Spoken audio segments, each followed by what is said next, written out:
वाराणसी के ओमकारेश्वर और कृतिवासेश्वर लिंगों का महात्म्य, शंकर के कृतिवासा नाम पढ़ने का वृत्तांत।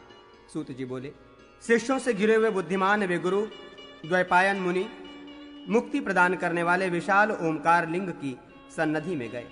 शिष्यों के साथ महामुनि ने वहां महादेव की भलीभांति पूजा करके पवित्र आत्मा वाले मुनियों को उस ओमकार लिंग का महात्म्य बतलाया। ओमकार नाम वाला ये लिंग पवित्र एवं सुंदर है। इसके स्मरण मात्र से सभी पापों से मुक्ति मिल जाती है।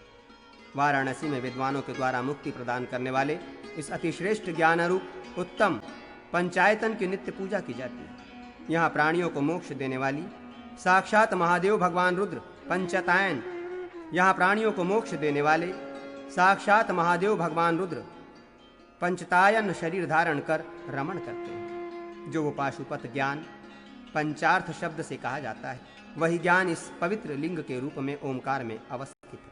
अतीता शांति, शांति, उत्कृष्ट कला वाली विद्या, प्रतिष्ठा और निवृत्ति, इन 5 अर्थों के लिए इनके प्रतिनिधि के रूप में महादेव का ओमकार लिंग प्रतिष्ठित है। ब्रह्मा आदि 5 देवों का भी नित्य आश्रय रूप यही ओमकार बोधक लिंग पंचायतन कहलाता है। अविनाशी पंचायतन रूप ईश्वरीय लिंग का स्मरण करना चाहिए। ऐसा करने से मनुष्य देहांत होने पर आनंद स्वरूप परम ज्योति में प्रवेश करता है। पूर्व काल में देवर्षियों, ब्रह्मर्षियों तथा सिद्धों ने यहीं पर भगवान ईशान की उपासना कर परम पद प्राप्त किया था।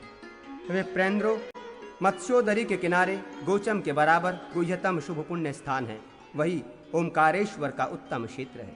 द्विजोत्तमों कृतिवासेश्वर, श्रेष्ठ मध्यमेश्वर, विश्वेश्वर, ओमकारेश्वर तथा कर्पदीश्वर ये वाराणसी के गुह्य लिंग हैं। बिना शंकर की कृपा के कोई इन्हें यहाँ नहीं जान सकता। ऐसा कहकर पराशर के पुत्र महामुनि कृष्ण द्वैपायन शूलधारी महादेव के कृतिवासेश्वर नाम लिंग का दर्शन करने गए। ब्रह्मज्ञानियों में श्रेष्ठ भगवान व्यास ने शिष्यों के साथ लिंग का पूजन कर शिष्यों को कृतिवासेश्वर का महात्म्य बतलाया। प्राचीन काल में एक दैत्य हाथी का रूप धारण कर यहाँ शंकर के समीप नित्य उपासना करने वाले ब्राह्मणों को मारने के लिए आया। द्विज श्रेष्ठों, उन भक्तों की रक्षा के लिए इस लिंग से भक्त वत्सल महादेव त्रिलोचन प्रकट हुए। हाथी की आकृति वाले उस दैत्य को अवज्ञापूर्वक शूल से मारकर शंकर ने उसके चर्म का वस्त्र धारण किया। उसी समय से वे कृतिवासेश्वर हो गए। श्रेष्ठ मुनियों, जहां मुनियों ने परम सिद्धि प्राप्त की और उसी शरीर से परम पद अर्थात मोक्ष भी प्राप्त किया, विद्या, विद्वेश्वर, रुद्र एवं शिव नाम से कहे जाने वाले कृतिवासेश्वर लिंग को सभी देवता नित्य आवृत्त कर स्थित रहते हैं। घोर कलयुग और अधार्मिक लोगों की बहुलता को समझकर जो लोग कृतिवासेश्वर का परित्याग नहीं करते, वे निसंदेह कृतार्थ हो जाते हैं। हजारों जन्मांतरों में भी दूसरे स्थान पर मोक्ष प्राप्त होता हो अथवा नहीं, किंतु कृतिवास क्षेत्र में एक जन्म में ही मोक्ष प्राप्त हो जाता है। लोगों का कहना है कि सभी सिद्धों का आश्रय रूप यह स्थान देवाधिदेव महादेव शंभु के द्वारा सुरक्षित है। प्रत्येक युग में वेद में पारंगत इंद्रिय निगृह ब्राह्मण यहाँ महादेव की उपासना करते हैं और शतरुद्रीय का जप करते हैं। हृदय में सर्वांतरात्मा स्नायुर्देव शिव का ध्यान करते हुए कृतिवासा त्र्यंबक देव त्रिलोचन महादेव का निरंतर स्तुति करते हैं।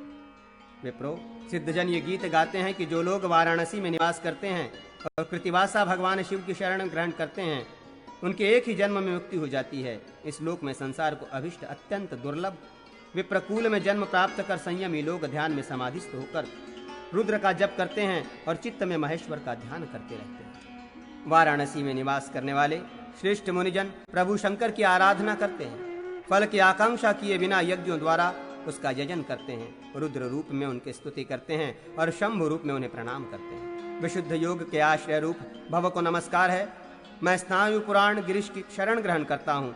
हृदय में अवस्थित रुद्र का स्मरण करता हूँ और महादेव को अनेक रूपों में स्थित मानता हूँ।